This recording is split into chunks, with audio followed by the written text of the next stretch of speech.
Okay, so now in this class, we'll discuss about types of error in testing of hypothesis. We had discussed on null hypothesis and alternative hypothesis in the previous class. We had seen with few example on what will be null hypothesis and what will be alternative hypothesis. Also, we had seen the different alternative hypothesis, that is two-sided, one-sided and in one sided there is left sided and right sided test hypothesis. So now we'll go on the types of error. So now while testing for the null hypothesis, there are chances of making few errors. So while testing H0 against H1, H0 is the null hypothesis and H1 will be the alternative hypothesis, we come across the following decisions. Now what is the type 1 error? Type 1 error or the first kind error. So the error that occurs by rejecting the null hypothesis when it is actually true is called type 1 error. So now let's take an example. Here there are some 1 lakh apples. Okay, so I'm making a null hypothesis saying that each apple weighs 5 gram. So this will be my null hypothesis. But someone comes and says that no, each apple does not weigh 5 gram. So I'll make an alternative hypothesis saying that the weight of each apple is not equal to 5 gram. Now we'll do the testing. We'll take a sample of say 100 apples. We take a sample of 100 apples and then we'll see the weight of each apple. And then we'll see that the mean of each apple is 5 gram or not equal to 5 gram. So now when this type 1 error will come, the error that occurs by rejecting the null hypothesis when it is actually true. Now we conducted the testing and we saw that the mean of each apple is 5 gram. But because of some error, we get a wrong decision and we come to a conclusion saying that the mean of the apples is not equal to 500 grams. That means we got a wrong error, that we created a type 1 error. Actually the mean of the weight of the apple is 5 gram, but because while testing maybe some error came or maybe due to wrong calculations or something, we ended up saying that it is not equal to 5 gram. So that will be a type 1 error. When it comes to some real life examples, like when we say that someone is now there is a person who has made a crime, and when he goes to the court of law, we'll say H0 that he is guilty. Okay, we say a person is guilty, but another lawyer, the alternative hypothesis is that he is not guilty. So when he is guilty, now the person is guilty. Imagine while taking some evidence or because of some mistake, we prove that the person is not guilty. So now when he is not guilty, he will be set free, right? But actually he has committed some crime. So that will be a wrong decision. That will be a type 1 error. So the error that occurs by rejecting the null hypothesis when it is actually true is called type 1 error. Okay, so we are taking a null hypothesis and an alternative hypothesis, and when we do the testing, maybe because of some error, if we end up rejecting the null hypothesis when it was actually true is called the type 1 error. Now what is type 2 error or the second kind error?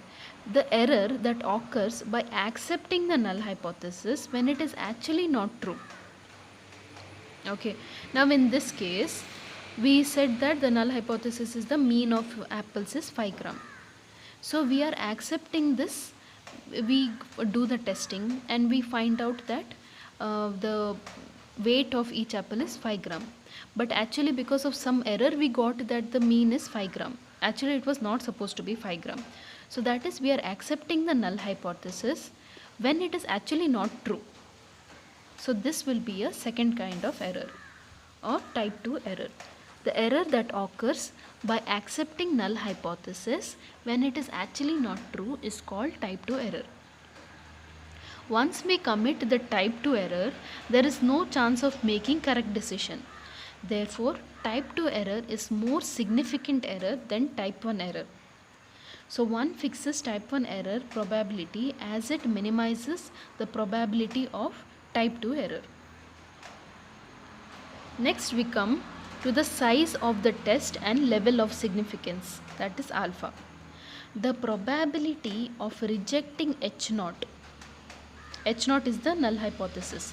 So we say the probability, like what is the probability of rejecting H naught when it is true.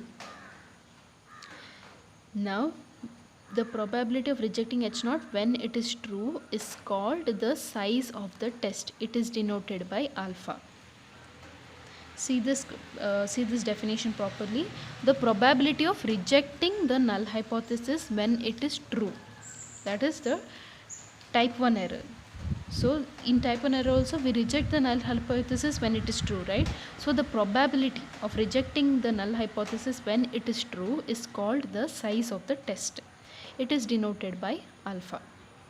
Okay, that is the size of the test is equal to P, that is reject H naught when it is true. That is nothing but P is nothing but type 1 error, that is alpha. Okay, maximum size of the test. Now the probability of rejecting H naught when it is true is called the size of the test. The maximum size of the test is the level of significance. It is also denoted by alpha. It may be 5% or 1%. If we adopt 5% level of significance, that is if our maximum size of the test is 5% level of significance, it implies that we are 95% confident that our decision about H naught is correct. Okay. The next one is power of a test. This one is alpha. Power of a test is denoted by 1 minus beta. What is power of test? The probability of rejecting H naught when it is not true. Where this is when it is true, the probability of rejecting H naught when it is true. This is the probability of rejecting H naught when it is not true is called the power of a test. It is denoted by 1 minus beta. That is the power of test P is reject H naught when it is not true. So reject H naught when it is not true is type 2 error, isn't it? So 1 minus P, that is type 2 error. So 1 minus beta.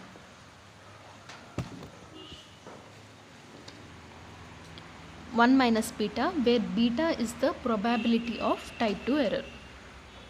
Alpha is the probability of type 1 error, that is rejecting H naught when it is actually true, and beta is the probability of type 2 error, that is rejecting H naught when it is not true. We have to be clear on what is type 1 and type 2 error. Then once that is cleared, then we can see the size of the test and the power of the test. Note, alpha and beta are referred to as producer's risk and consumer's risk respectively. So we had discussed on null hypothesis, alternative hypothesis, then we had discussed on type 1 and type 2 error. We have to be very clear with what is type 1 and type 2 error, and the size of the test, that will be, and the level of significance will be alpha, that is the probability of having type 1 error, and power of test, that is 1 minus beta. Beta will be the probability of the type 2 error, probability of type 2 error. Next, in next class we'll see what is critical region and two-tailed and one-tailed test. Thank you.